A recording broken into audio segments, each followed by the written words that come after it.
মূলা গাভৰু বহুত আগৰ আছিলে আহোমৰ দিন যদি মানে আগভাগৰ আছিলে মানে এৰাউণ্ড 1530 চন মানৰ চাগে তেনেকুৱা ঘটনা।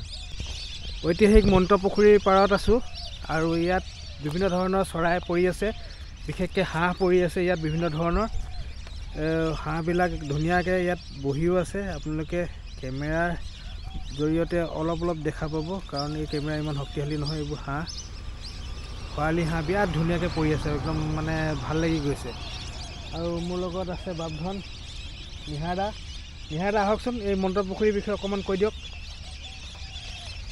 এইবোৰ দেখিছে সাঙুৰি গৈছে চৰাই। এই কেতিয়াবা যদি শক্তিশালী কেমেৰা আহে তেতিয়া আপোনালোকক দেখুৱাই দিম। এই পুখুৰীটোৰ বিষয়ে অলপ কৈ দেচোন। এইটো পুখুৰী মানে কি তুৰ্বকৰ লগত যিটো মূলা গাভৰুৰ যুদ্ধ হৈছিলে ন, মূলা গাভৰুটো ঢুকালে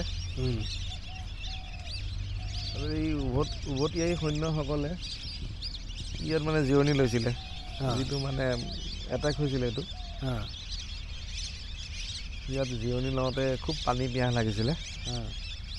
পানী পিয়াহ লাগোঁতে পানী খাবলৈ নাই, খান্দিলে পুখুৰী খান্দিলে পানী ওলোৱা নাই। শেষত মন্ত্ৰ মাতি দিওঁতে মানে পানী ওলালে বুলি বিশ্বাস এটা আছে, সেইকাৰণে নামটো মন্ত্ৰপুখুৰী হৈ গ'ল নামটো।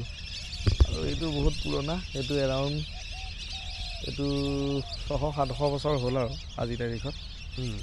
মূলা গাভৰু বহুত আগৰ আছিলে আহোমৰ দিন যদি মানে আগভাগৰ আছিলে মানে এৰাউণ্ড 1530 চন মানৰ চাগে তেনেকুৱা ঘটনা। এতিয়া আপোনালোকে গম পালে ইয়াৰ ইতিহাসৰ কথা। শক্তিশালী কেমেৰাৰ যোগেদি আপোনালোকক এইবোৰ দৃশ্য দেখুৱাব পৰা হ'লে ভাল লাগিলেহেঁতেন। বৰ্তমান সময়ত মোৰ ওচৰত নাই, গতিকে ছাপোৰ্ট কৰি থাকিব যাতে মই এটা ভাল কেমেৰা ল'ব পাৰোঁ, দূৰৰ পৰা ৱাইল্ড লাইফ দেখুৱাব পাৰোঁ, চৰাই চিৰিকটি দেখুৱাব পাৰোঁ। আগতে দেখুৱাই আছিলোঁ, সেই কেমেৰাটো ভাঙিলে, সেইকাৰণে এতিয়া দেখুৱাব পৰা নাই। কিংফিচাৰ আছে ইয়াত, খৰালি হাঁহ, এইটো খৰালি হাঁহ নহয় জানো? খৰালি হাঁহ আছে, কণামুচৰি আছে।